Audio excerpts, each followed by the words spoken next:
ఈరోజు నెల్లూరు జిల్లా DRC meeting రావడం జరిగింది. దీంట్లో మేము రైతుల సమస్యలకు సంబంధించి వ్యవసాయం సంబంధించి మాట్లాడే టైంలో మేము కరేడులో మొత్తం 8,250 ఎకరాలు సేకరిస్తామని చెప్పి జీవో 43 ఇవ్వడం మార్చిలో అందరికీ తెలిసిన సబ్జెక్ట్ అది. కానీ వీళ్ళు దాన్ని 8 భాగాలు చేసి మేము ముందు 5 భాగాలు అక్వైర్ చేస్తున్నాము ప్రస్తుతానికి అని కలెక్టర్ గారు ప్రతి స్టేట్మెంట్ లో ప్రస్తుతానికి అని ఇస్తున్నాడు. మొత్తం 8,250 ఎకరాలు అక్కడ అక్వైర్ జరిగితే దాదాపు 5,000 కుటుంబాలు ఈరోజు ఉపాధి కోల్పోయి 365 రోజులు సస్యశ్యామలంగా ఉపాధి దొరికే విలేజ్ అది. అక్కడ ఎస్టీలు దాదాపు 1,500 కుటుంబాలు ఎస్టీలు ఉన్నాయి. 2,300 కుటుంబాలు బీసీలు ఫిషర్మెన్స్ ఉన్నారు. ఇలా అన్ని రకాలుగా 19 ఆమ్లెట్ విలేజ్ ఖాళీ చేయించడం, లేకపోతే ల్యాండ్ అక్వైర్ చేస్తారు, ఊరు అక్కడే ఉంటుంది. వాళ్ళు ఎలా ఉపాధి ఉంది? భూమి మీరు తీసేసుకుని కాంపౌండ్లు కట్టుకుంటే ఏదైతే జనాభా 5,000 కుటుంబాలు ఉన్నారో వాళ్ళు దేని మీద బతకాలని మేము అడగడం జరిగింది. ఒకటి. రెండోది వచ్చేసరికి ఇక్కడ ప్రధానమైన సమస్య వచ్చి నిన్న జూలై 13వ తారీఖున ప్రభుత్వం 20,000 ఎకరాలు సేకరించడానికి ఒక స్పెషల్ కలెక్టర్ 5 డిప్యూటీ కలెక్టర్లతో 5 టీములు దాదాపు 60 మందితో 6 టీములు ఫామ్ చేయమని చెప్పి జీవో వేయడం జరిగింది. మేము అది అడుగుతా ఉన్నాం. రామాయపట్నం పోర్టు కింద మీరు 20,000 ఎకరాలు సేకరించడానికి జీవో ఇచ్చారు, అది ఎక్కడ సేకరిస్తారు అని అడిగితే కలెక్టర్ గారు నోరు మీద పెట్టలేదు, ఇన్ఛార్జ్ మినిస్టర్ గారు నోరు మీద పెట్టలేదు, ఎవరు కూడా అధికారులు గాని మంత్రులు గాని నోరు మీద పరిస్థితి లేదు. అది మీరు పోయి అసెంబ్లీలో అడగండి, గవర్నమెంట్ జీవో ఇచ్చింది, మీరు డిఆర్సీ మీటింగ్ లో మాట్లాడొద్దానంటే డిఆర్సీ మీటింగ్ పెట్టుకుంది జిల్లా సమస్యల గురించే కదా. జిల్లా సమస్యల గురించి అడిగితే ఇక్కడ ప్రధానమైన సమస్య ఏంటంటే ఇండోసోళ్లు చేవూరు రావూరులో 500 కోట్ల డబ్బులు ఇచ్చి ఆల్రెడీ భూసేకరణ జరిగింది. ఆ భూమి వాళ్ళకి ఇవ్వకుండా అది బీపీసీఎల్కి ఇచ్చుకోవడానికి ఇండోసోల్ వాళ్ళని కరేడు వైపు జరవేయడానికి ప్లాన్ చేసుకున్నారు. ఈ రోజు వాళ్ళు ఏమన్నారు, చేవూరు రావూరు వాళ్ళు మేము ఇండోసోల్కి అయితే భూములు ఇచ్చాం కానీ మేము బీపీసీఎల్కి భూములు ఇవ్వలేదని చెప్పి ఆ రైతులు చెప్తా ఉన్నారు. రైతులు దేనికైతే మీకు భూములు ఇచ్చారో ఆ భూములే ఇండోసోల్ కంపెనీకి ఇవ్వండి. అక్కడ ఏదో రామాయపట్నం పోర్టు ఆనుకొని రైట్ సైడ్ కి ఏదైతే ఉందో ఆ చెన్నాయిపాలెం వైపుకి బీపీసీఎల్కి ఇచ్చుకోండి, మేము ఇచ్చుకోవద్దు అనట్లేదు.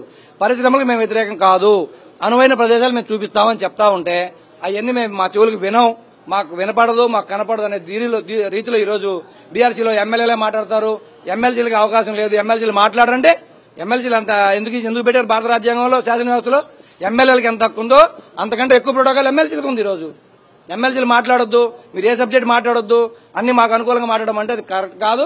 మేము ప్రజల తరపున మాట్లాడతాం. ప్రజల గళం ఏదైతే ఉందో కరేడు ప్రాంత ప్రజలు, కరేడు గ్రామ ప్రజలు మీరందరూ కూడా చూశారు, హైవే ఎక్కారు, గ్రామ సభలో ఏకవాక్యంతో వాళ్ళు తీర్మానం చేశారు మేము భూములు ఇవ్వం, మా ఊర్లోకి రావద్దని. దాన్ని మేము ప్రస్తావిస్తున్నాం. ఇండోసోల్కి చేవూరు రావూరులో భూములు ఇవ్వండి, బీపీసీఎల్కి కావాలని రామాయపట్నం పోర్టు రైట్ సైడ్ మీరు భూములు కేటాయించుకోండి. కానీ ఇలా రైతులను ఇబ్బంది పెట్టి, ఇక్కడ ఇస్తామని రైతులను ఇబ్బంది పెట్టి, ఈమన రైతులను ఇబ్బంది పెట్టి, అన్ని రకాలుగా మీకు అవగాహన లేకుండా ప్రభుత్వం ఇక్కడ డిపార్ట్మెంట్లకి ప్రభుత్వానికి రైతులకి మధ్యలో అవగాహనే లేదు. రైతులు ఏదైతే కోరుకుంటున్నారో భూములు ఇస్తాం పరిశ్రమల కంటే మాకు అయ్యొద్దు, మేము వేరే కంపెనీలకు ఇస్తాం, మేము వద్దనే మేము తీసుకుంటాం అనే పరిస్థితుల్లో ఈరోజు ప్రభుత్వం ఉంది. ఇది చాలా దుర్మార్గం. మేము మాట్లాడినాం, ఎమ్మెల్యేలే మాట్లాడతారు, ఎమ్మెల్సీలు మాట్లాడొద్దని అంటున్నారు. తప్పనిసరిగా రేపు 15 రోజులు అసెంబ్లీ, 20 రోజులు అసెంబ్లీ ఉంది. అదే వేదిక మీద ప్రజలకు గళం మేము ఇప్పిస్తాం. మీరు గమనించండి మీడియా మిత్రులారా, ఇంకొకటి వాళ్ళు పరిశ్రమలు తరిమేస్తున్నారని మాట్లాడుతున్నారు. మేము చెప్తా ఉన్నాం ఈరోజు మీకు చూడండి జీవో, ఇది ఇండోసోల్ కి గత ప్రభుత్వంలో డిపిఆర్ 41,254 కోట్లు ఇస్తే ఈ రోజు 69,000 కోట్లు డిపిఆర్ పెట్టి ఆ రోజు 5,000 ఎకరాల సేకరణకి మేము అనుమతిస్తే ఈ రోజు 8,360 ఎకరాలు అనుమతి తీసుకున్నారు. ఇంకోటి ఇన్సెంటివ్ వచ్చేటప్పటికి ఆ రోజు రాయితీలు ఓన్లీ గత ప్రభుత్వంలో రాయితీలు ఇస్తామన్నది 39% అయితే ఇప్పుడు మళ్లీ వాళ్ళకి రాయితీలు కలిపి దాదాపు పెంచిన ఇన్సెంటివ్లే 15,000 కోట్లు పెంచారు ప్రభుత్వం తరపు నుంచి. మొత్తం ఇన్సెంటివ్లు అప్పుడు ఇప్పుడు అన్ని కలిపి చూస్తే దాదాపు 27,000 కోట్లు వాళ్ళకి చూస్తా ఉంది. ఇది 69,000 కోట్లలో 59% ఇన్సెంటివ్ అంట. 59% 69,000 కోట్లలో వీళ్ళు ఇండోసోల్ కంపెనీ వీళ్ళకి అనుకూలంగా ఇచ్చుకున్నారా జీవోలు? ఇండోసోల్ కంపెనీ గత ప్రభుత్వం అనుకూలంగా జీవోలు ఇచ్చిందా? గతంలో 29% ఇన్సెంటివ్ ఇస్తే ఇప్పుడు 49%, 59% ఇన్సెంటివ్లు ఇచ్చే పరిస్థితికి ఈ రోజు జీవోలు ఇచ్చారు. ఇదిగో మీకు ఆ పేపర్ చూపిస్తాను చూడండి. ఇది ఒకసారి మీరు మీడియా మిత్రులను తీసుకోండి. ఇదిగోండి గతంలో 27,060 కోట్లు ఇదిగోండి ఇక్కడ చూడండి. Incentives granted wide earlier. Present ఇచ్చింది అడిషనల్ ఇస్తుంది 14,552 కోట్లు. టోటల్ వచ్చి 41,254 కోట్ల ఇన్సెంటివ్లు 59% ఇండోసోల్కి ఇస్తున్నారు. గత ప్రభుత్వం వాళ్ళకి ఎక్కువ మేలు చేసిందా, ఈ ప్రభుత్వం వాళ్ళకి ఎక్కువ మేలు చేసిందా? మీరు అందరూ ఆలోచించండి, ప్రజలకు తెలియజేయండి. ఇది మీడియా ద్వారా వీళ్ళు పరిశ్రమలు తరివేస్తున్నారని మాట్లాడుతున్నారు. తప్పిది. 5,000 ఎకరాలు సరిపోయే కంపెనీకి ఈరోజు 8,500 అని చెప్పి ఇష్టం లేని గ్రామాల్లో పోయి భూములు రైతులు ఖాళీ చేయడం కరెక్ట్ కాదు. మా ఎమ్మెల్యే మాట్లాడడం తప్పు. దీని వెనక చాలా కుట్రలున్నాయి. బీపీసీఎల్ కాంట్రాక్ట్ కోసం ఒక పెద్ద తలకాయ ఈ జిల్లాలో ప్రయత్నం చేస్తుంది అనేది మా దృష్టికి వచ్చింది. దీన్ని రాబోయే అసెంబ్లీలో మేము ఎండగడతాం. ఇదైతే భూసేకరణలో కూడా ఎవరెవరు కుమ్మక్కాయ ఉన్నారో దీన్ని కూడా బయటకు తీస్తాం. ఇంకోటి జేఎస్డబ్ల్యూకి ఎవరో తెలియకుండా మీ మీడియా మిత్రులకు ఎవరికైనా తెలుసా ఈ జిల్లాలో జేఎస్డబ్ల్యూకి ఉల్లడివారిపాలెం లింగసవరం మండలాల్లో ఎలా ఇచ్చారు 2000 అది ఆన్లైన్ టెండర్ ద్వారా ఇచ్చారని చెప్తున్నాను. అసలు అక్కడ 2 మండలాలు, ఇక్కడ గుడ్లూరులో పాటు 2 మండలాలు, 4 మండలాలని కబళించడానికి ఈరోజు ప్రభుత్వం కుట్ర చేస్తా ఉంది. ఇది ప్రజల ఉపయోగార్థం కాదని నేను ఈ సందర్భంగా చెప్తా ఉన్నాను. ఎక్స్పీరియన్స్ 40 సంవత్సరాల 4 సంవత్సరాల అని మంత్రి గారు మాట్లాడడం చాలా ఆశ్చర్యం కలిగించింది. ఈరోజు ఆయన విజ్ఞతగా వదిలేస్తా ఉన్నా. నేను 1994 నుంచి ఒక కార్యకర్తగా, ఒక నాయకుడిగా వాళ్ళ వారసత్వాలతో వచ్చారు. వాళ్ళు ఈరోజు రాజకీయాల్లోకి వారసత్వం ద్వారా వచ్చారు. నేను వారసత్వం ద్వారా రాలేదు. నేను ప్రజల్లో నుంచి వచ్చా. నేను 1994 నుంచి కందుకూరు నియోజకవర్గంలో ఎవరిని అడిగినా, ఉమ్మడి ప్రకాశం జిల్లాలో ఎవరు అడిగినా, నేను తెలుగుదేశం పార్టీలో కూడా స్టేట్ కమిటీలో పనిచేశాను, కాంగ్రెస్ లో పనిచేశాను, వైఎస్ఆర్ కాంగ్రెస్ లో 2 సార్లు ఇన్ఛార్జిగా పనిచేశాను.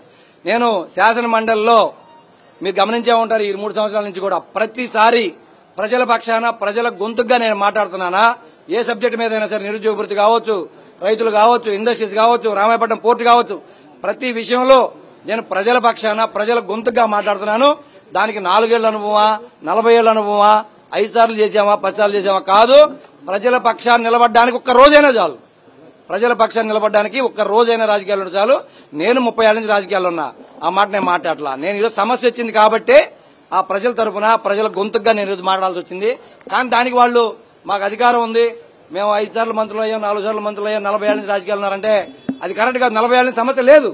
ఈరోజు సమస్య వచ్చింది కాబట్టి మేము ఈ రోజు ఇక్కడ మాట్లాడాల్సి వచ్చింది. దానికి 40 ఏళ్ల రాజకీయ అనుభవం, 30 ఏళ్ల రాజకీయ అనుభవం అనేది కరెక్ట్ కాదు. నేను కార్యకర్తకైనా, నాయకుడికైనా నాకు అనుభవం 30 ఏళ్ళు నాకు కూడా. అది ఇక్కడ సందర్భం కాదు. వాళ్ళు ఏంటంటే గట్టిగా ప్రభుత్వాన్ని నిలదీస్తున్నాం కాబట్టి సూపర్ 6 హామీలన్నీ పక్కన పెట్టి మోసం చేశారు ప్రజల్ని. ప్రజలు ఆగ్రహంతున్నారు. ఇలా మళ్ళీ మాట్లాడుతూ ఇండస్ట్రీస్ అన్ని కూడా వీళ్ళు చేసిన లొసుగులు బయటకు వస్తాయని చెప్పి ఈరోజు అసలు రామాయపట్నం పోర్టు కింద ఉండే భూములన్నీ 20,000 ఎకరాలు మీరు ఎక్కడ తీసుకోవాలని చెప్పి ఈరోజు జీవోలు ఇచ్చారని అడిగితే వాళ్ళ దగ్గర సమాధానం లేక, కేవలం ఆన్సర్ చెప్పే పరిస్థితి లేకే వాళ్ళు ఈరోజు ఇలా ఎమ్మెల్సీలు మాట్లాడకూడదు, ఎమ్మెల్యేలే మాట్లాడతారు, అనుభవం ఉన్న వాళ్ళే మాట్లాడతారు, 4-5 సార్లు మంత్రులు చేసిన మాట భారత రాజ్యాంగంలో ఎక్కడ లేదు. ప్రజల తరపున నాయకుడిగా ఉన్నా లేకపోయినా అడిగే హక్కు మాకుంది. ఒక శాసన మండలి సభ్యుడిగా ఉమ్మడి ప్రకాశం జిల్లా కావచ్చు, కందుకూరు నెల్లూరు జిల్లా వచ్చింది కాబట్టి ఈ జిల్లా సమస్యల మీద ఏ నియోజకవర్గంలో, రాష్ట్రంలో ఎక్కడ సమస్య ఉన్నా దాని మీద మాట్లాడే హక్కు నాకుంది. అది నా రైట్. వేదిక ఏదైతే ఉందో ఆ జిల్లా పరిషత్ మీటింగ్ లో కావచ్చు, డీఆర్సీలో కావచ్చు, అసెంబ్లీలో కావచ్చు, ప్రజాక్షేత్రంలో కావచ్చు, నేను మాట్లాడతా, ప్రజల తరపున నిలదీస్తా. చేతనైతే సమాధానం చెప్పండి, లేదంటే మరి పొరపాటు అయిపోయిందని ఈ జీవోలు విత్డ్రా చేసుకుని మీరు ప్రజల పక్షాన్ని నిలబడండి. ప్రజలు మిమ్మల్ని ఆదరిస్తారు తప్ప మమ్మల్ని బెదిరిస్తేనో, మమ్మల్ని ఇబ్బంది పెడితేనో, మాట్లాడి కూడా మైకులు కట్ చేస్తేనో ప్రజలు మిమ్మల్ని క్షమించరని చెప్పి నేను తెలియజేస్తాను.